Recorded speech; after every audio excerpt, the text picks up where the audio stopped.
प्रदेश की 25 फटाफट बड़ी खबरों को। इससे पहले आप यूपी के किस जिले से न्यूज को देख रहे हैं, हमें कमेंट बॉक्स में जरूर बताइए। साथ ही डेली अपडेट रहने के लिए चैनल को सब्सक्राइब कर बेल आइकन को दबाना बिल्कुल न भूलें। आज का लाइक एम 3000 है, उम्मीद करते हैं आप इसे जरूर पूरा करेंगे। यूपी के सरकारी कर्मियों के लिए बड़ी खुशखबरी, महंगाई भत्ता देने के प्रस्ताव को सीएम योगी आदित्यनाथ ने दी मंजूरी। उत्तर प्रदेश के 28 लाख सरकारी कर्मचारियों और पेंशनर्स के लिए बड़ी खुशखबरी है। राज्य कर्मचारियों और पेंशनर्स को 1 जुलाई से 11% की बड़ी दर से महंगाई भत्ता और महंगाई राहत देने के प्रस्ताव को मुख्यमंत्री योगी आदित्यनाथ ने मंजूरी दी है। 11% वृद्धि के बाद अब कर्मचारियों का डीए 28% हो जाएगा। लगभग 16 लाख राज्य कर्मचारियों और 12 लाख पेंशनर्स को इसका फायदा मिलेगा। यूपी पॉलिटेक्निक प्रवेश परीक्षा के एडमिट कार्ड आज होंगे जारी। यूपी पॉलिटेक्निक प्रवेश परीक्षा के एडमिट कार्ड आज 25 अगस्त 2021 को जारी किए जाएंगे। पॉलिटेक्निक प्रवेश परीक्षा में भाग लेने वाले छात्र काउंसलिंग की वेबसाइट gcup.nic.in पर जाकर अपने एडमिट कार्ड डाउनलोड कर सकते हैं। आपको बता दें कि पहली बार इस साल यूपी जेईई प्रवेश परीक्षा पूरी तरह से ऑनलाइन आयोजित होने जा रही है। राजकीय, अनुदानित व निजी क्षेत्र की पॉलिटेक्निक संस्था में प्रवेश के लिए 3,54,757 अभ्यर्थियों ने आवेदन किया है। अक्टूबर तक गोरखपुर में शुरू होंगी इलेक्ट्रिक बसें। सीएम योगी आदित्यनाथ देंगे 25 सिटी बस सेवा का तोहफा। शहर में निर्धारित हुआ बसों का रूट। उत्तर प्रदेश के गोरखपुर के लिए एक अच्छी खबर है। स्मार्ट सिटी के क्रम में एक और कदम बढ़ाते हुए जिले को अक्टूबर में सिटी बस सेवा का तोहफा मिलेगा। लखनऊ में इलेक्ट्रिक बसों का चल रहा ट्रायल रन अब अपने अंतिम पड़ाव पर है। ऐसे में सितंबर माह से इलेक्ट्रिक बसेस का आगमन शुरू हो जाएगा। अक्टूबर में सीएम योगी आदित्यनाथ की हरी झंडी दिखाई जाने के बाद इनका संचालन शुरू हो जाएगा। योगी सरकार का फैसला, इस साल यूपी में नहीं होगा शिक्षकों का सम्मान, ये है कारण। उत्तर प्रदेश में हर साल 5 सितंबर को शिक्षक दिवस मनाया जाता है। इस दिन प्रदेश सरकार यूपी के शिक्षकों के सम्मान के लिए शिक्षक सम्मान समारोह का आयोजन करती है। हालांकि अब योगी सरकार ने इस समारोह का आयोजन करने से मना कर दिया। मुख्यमंत्री योगी आदित्यनाथ के आदेश के अनुसार ये फैसला लिया गया। वहीं बेसिक शिक्षा निदेशक सर्वेंद्र विक्रम सिंह ने भी इस मामले को लेकर एक आदेश जारी कर दिया। इस आदेश में साफ कह दिया गया कि प्रदेश में इस साल शिक्षक सम्मान समारोह नहीं होगा। सरकार ने शिक्षक सम्मान न कराने के पीछे का कारण स्कूल न खुलना बताया है। 24 अगस्त से शुरू हो जाएगी मेरिट लिस्ट बनाने की प्रक्रिया। जाने सफल अभ्यर्थी कहां ले सकेंगे नियुक्ति पत्र। उत्तर प्रदेश में जल्द ही पंचायत सहायक डेटा एंट्री ऑपरेटर के 58,189 पदों पर भर्ती के लिए परिणामों की घोषणा होने वाली है। गौरतलब है कि राज्य में पंचायत सहायक डेटा एंट्री ऑपरेटर के 58,189 पदों पर भर्तियां होनी है। इस भर्ती के लिए आवेदन प्रक्रिया 17 अगस्त को ही समाप्त हो गई थी और अब अभ्यर्थियों को मेरिट लिस्ट जारी होने का इंतजार है। आधिकारिक अधिसूचना के मुताबिक इस भर्ती के लिए मेरिट लिस्ट तैयार करने की प्रक्रिया 24 अगस्त से शुरू होने वाली है। राम मंदिर के मुख्य मार्ग का नाम कल्याण सिंह रखने पर साधु संतों में खुशी। सरकार से की अब ये मांग। यूपी के 2 बार मुख्यमंत्री रहे और 2 अलग अलग प्रदेशों के राज्यपाल रहे कल्याण सिंह का अयोध्या से गहरा नाता रहा है। यही कारण है कि उनके निधन के बाद सबसे ज्यादा दुखी अयोध्या के साधु संत और आम लोग हैं। सभी का ये मानना रहा कि कल्याण सिंह वो शख्स हैं जिनकी बदौलत आज अयोध्या के राम जन्मभूमि परिसर में भव्य और दिव्य राम मंदिर का निर्माण हो रहा है। इसके लिए उन्होंने न तो कुर्सी की परवाह की और न ही सरकार की। एसी इकोनॉमी बोगी वाली लखनऊ की पहली ट्रेन होगी पुष्पक एक्सप्रेस। 30 अक्टूबर से बदल जाएंगे कोच। आईएसओ प्रमाणित पुष्पक सुपरफास्ट एक्सप्रेस का कलेवर बदलने की 2 साल की कोशिश रंग लाई। रेलवे बोर्ड ने पुष्पक एक्सप्रेस की पुरानी कन्वेंशनल बोगियों की जगह लिंक हाफमैन बुश क्लास वाली रैक को लगाने के प्रस्ताव को मंजूरी दे दी है। अब 30 अक्टूबर से पुष्पक एक्सप्रेस मुंबई से और 1 नवंबर से लखनऊ जंक्शन से LHB बोगियों के साथ चलेगी। खास बात यह है कि 83 सीट्स वाली AC 3rd economy bogie Lucknow में पहली बार पुष्पक एक्सप्रेस में लगेगी। दाढ़ी रखने पर रोक के खिलाफ अर्जी खारिज। एससी ने कहा सेक्युलर होनी चाहिए पुलिस फोर्स की छवि। उत्तर प्रदेश हाईकोर्ट की लखनऊ बेंच ने एक महत्वपूर्ण निर्णय देते हुए उत्तर प्रदेश पुलिस में दाढ़ी रखने पर रोक के खिलाफ दाखिल याचिका खारिज कर दी।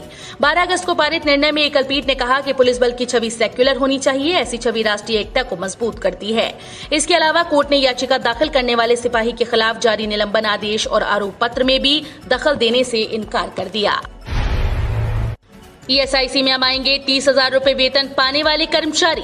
नौकरी पेशा के लिए राहत भरी खबर आ रही है। खबर है कि राज्य कर्मचारी बीमा निगम के मेडिकल स्कीम का दायरा बढ़ सकता है। इस स्कीम के तहत 30,000 रुपए तक वेतन पाने वाले कर्मचारियों को शामिल किया जा सकता है। फिलहाल ईएसआईसी का लाभ 21 अगस्त 1,000 रुपए तक वेतन पाने वाले कर्मचारी उठा सकते हैं। इस नए प्रस्ताव को ईएसआईसी बोर्ड की बैठक मीटिंग में रखा जाएगा, जहां मंजूरी के बाद इसे मोदी सरकार के पास भेजा जाएगा। आधार से लिंक होगा खाता, तभी मिलेगा पीएम मातृ वंदना योजना का लाभ। प्रधानमंत्री मातृ वंदना योजना के लाभ से वंचित गर्भवती महिलाओं को अब नए सिरे से मशक्कत करनी होगी। बैंक के विलय की वजह से उन्हें अपने बैंक खाते को आधार कार्ड से लिंक अप करना होगा। प्रक्रिया पूर्ण होने के बाद ही प्रोत्साहन धनराशि खातों में पहुंच सकेगी। योजना के तहत गर्भवती महिलाओं को गर्भधारण से लेकर सुरक्षित प्रसव तक अलग अलग चरणों में शासन के द्वारा राहत पहुंचाए जाने की व्यवस्था है। योजना की मैनपुरी जिला समन्वयक अंजलि सिंह का कहना है कि पहली बार गर्भधारण करने वाली महिलाओं को पोषण के लिए पहली किस्त के रूप में 1000 रुपए खाते में उपलब्ध कराए जाते हैं। नर्सिंग के 5000 से ज्यादा छात्रों की छात्रवृत्ति पर संकट। छात्रवृत्ति और शुल्क प्रतिपूर्ति की आस में बैठे 5000 से ज्यादा बीएससी नर्सिंग के छात्रों को झटका लग सकता है। 2 यूनिवर्सिटी की मान्यता के फेर में वे आवेदन नहीं कर पा रहे। समाज कल्याण विभाग के पोर्टल पर दोनों में से एक ही विकल्प चुनने की व्यवस्था है। जिन छात्रों ने छत्रपति शाहूजी महाराज यूनिवर्सिटी से पहला दूसरा सेमेस्टर पूरा कर लिया था, उन्हें अगले सेमेस्टर के लिए छात्रवृत्ति आवेदन करने में दिक्कत आ रही है। छात्रवृत्ति आवेदन के लिए विभागीय पोर्टल पर एक ही यूनिवर्सिटी चुनने का विकल्प दिया गया है। मॉनसून पर फिर ब्रेक, बढ़ेगी गर्मी। आज से 4-5 दिन बारिश नहीं। 11 दिन पूरी तरह से शुष्क और गर्म मौसम के बाद बीते 2-3 दिन हुई बारिश पर आज से फिर ब्रेक लग जाएगा। एक बार फिर से मेरठ सहित उत्तर पश्चिम भारत में मॉनसून ब्रेक कंडीशन बन गई है। इस स्थिति में मैदानों में पुरवाई की जगह केवल पछुआ हवा चलेगी। मौसम पूरी तरह से शुष्क और साफ रहेगा। आर्द्रता के स्तर में गिरावट से उमस से राहत मिलेगी, लेकिन तापमान में बढ़ोतरी से भीषण गर्मी एक बार फिर से दस्तक देगी। लोकतंत्र के साथ ठगी करने की रणनीति बना रही है भाजपा। समाजवादी पार्टी के अध्यक्ष अखिलेश यादव ने सत्तारूढ़ भारतीय जनता पार्टी पर साजिश करने का आरोप लगाते हुए मंगलवार को कहा कि लोकतंत्र के साथ ठगी करने की रणनीति बना रही भाजपा अपने इस मंसूबे को पूरा करने के लिए दूसरे राज्यों से राष्ट्रीय स्वयंसेवक संघ के कार्यकर्ताओं को उत्तर प्रदेश के गांव-गांव में पहुंचा रही है। अखिलेश ने एक बयान में आरोप लगाया कि भाजपा बूथ स्तर पर साजिश में जुटी हुई है। वेस्ट यूपी में डीजीपी का नया प्रयोग, दारोगा जी का नहीं होगा इंतजार, सिपाही भी करेंगे जांच। वेस्ट यूपी के पुलिस महकमे में सिपाही और हेड कांस्टेबल की जिम्मेदारी बढ़ने वाली है। इन्हें अब शिकायतों की जांच और छोटे मुकदमों में सबूत जुटाने का निर्देश दिया जाएगा। डीजीपी ने मेरठ में हुई समीक्षा बैठक के दौरान यह आदेश दिया था। ये निर्णय लंबित मामलों के जल्द निस्तारण के लिए लिया जा रहा है। थाना क्षेत्र के इलाके में कोई विवाद हुआ या अधिकारियों के पास से कोई जांच थाने पहुंची तो अब दारोगा का इंतजार नहीं करना होगा। अब सिपाही और हेड कांस्टेबल को भी जांच का अधिकार दे दिया गया है। डिप्टी सीएम केशव प्रसाद मौर्य सिराथू से ठोक सकते हैं ताल, विपक्षी खेमे में हलचल। विधानसभा सिराथू सीट से डिप्टी सीएम केशव प्रसाद मौर्य के मैदान में आने की आहट मिलने से सियासत के प्याले में तूफान आ गया।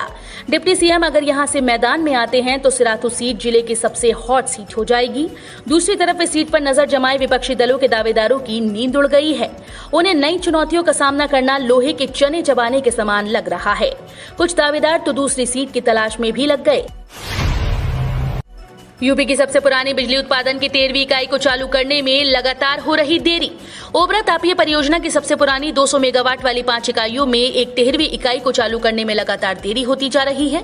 इकाई को लाइट अप करने की तिथि लगातार बढ़ती जा रही है। इस इकाई को जुलाई के अंतिम सप्ताह में चालू किया जाना था, लेकिन लेट लतीफी के लिए कुख्यात रही ये जीर्णोद्धार योजना में तय समय पर काम पूरा होना संभव नहीं दिख रहा, जिसका भारी खामियाजा उत्तर प्रदेश राज्य विद्युत उत्पादन निगम सहित प्रदेश सरकार को उठाना पड़ रहा है। आपने योगी सरकार पर लगाए कुंभ मेले में भ्रष्टाचार के आरोप, सीएजी रिपोर्ट का दिया हवाला। उत्तर प्रदेश में अगले साल होने वाले विधानसभा चुनाव को देखते हुए आम आदमी पार्टी योगी सरकार को घेरने में जुट गई। नियंत्रक एवं लेखा महापरीक्षक की रिपोर्ट के आधार पर आम आदमी पार्टी के राज्यसभा सांसद सदस्य संजय सिंह ने यूपी की योगी सरकार के खिलाफ साल 2019 में संगम नगरी प्रयागराज में आयोजित कुंभ मेले में बड़े पैमाने पर भ्रष्टाचार का आरोप लगाया। संजय सिंह लगातार भ्रष्टाचार के मामलों को लेकर योगी सरकार के खिलाफ मोर्चा खोले हुए हैं। आरएसएस से जुड़े किसान संगठन ने मोदी सरकार को दिया अल्टीमेटम, 8 से राष्ट्रव्यापी आंदोलन। राष्ट्रीय स्वयंसेवक संघ से जुड़े भारतीय किसान संघ ने किसानों के मसले पर केंद्र की नरेंद्र मोदी सरकार को 31 अगस्त तक का समय देते हुए 8 सितंबर को प्रतीकात्मक रूप से राष्ट्रव्यापी आंदोलन की घोषणा की। संघ के राष्ट्रीय कोषाध्यक्ष युगल किशोर मिश्र ने मंगलवार को बलिया में मोदी सरकार पर निशाना साधते हुए दावा किया कि राष्ट्रीय स्वयंसेवक संघ मोदी सरकार को संचालित नहीं करता है, वरना उनके संगठन को आंदोलन का रास्ता अख्तियार नहीं करना पड़ता। यूएई ने भारत से आने वाले यात्रियों के लिए वीजा ऑन अराइवल की सुविधा अस्थायी तौर पर रोकी। भारत से संयुक्त अरब अमीरात आने वाले यात्री, यहां तक कि वे यात्री जो पिछले 2 हफ्ते से भारत में रह रहे हों, वीजा ऑन अराइवल की सुविधा नहीं ले सकेंगे। यूएई की सरकारी एयरलाइन कंपनी एतिहाद एयरवेज ने ये जानकारी दी है। हालांकि इस फैसले के पीछे के कारण के बारे में ज्यादा जानकारी नहीं दी गई। एसबीआई स्टूडेंट्स का विदेशों में पढ़ने का सपना करेगा पूरा। 1.5 करोड़ तक के एजुकेशन लोन के लिए इस तरह करें अप्लाई।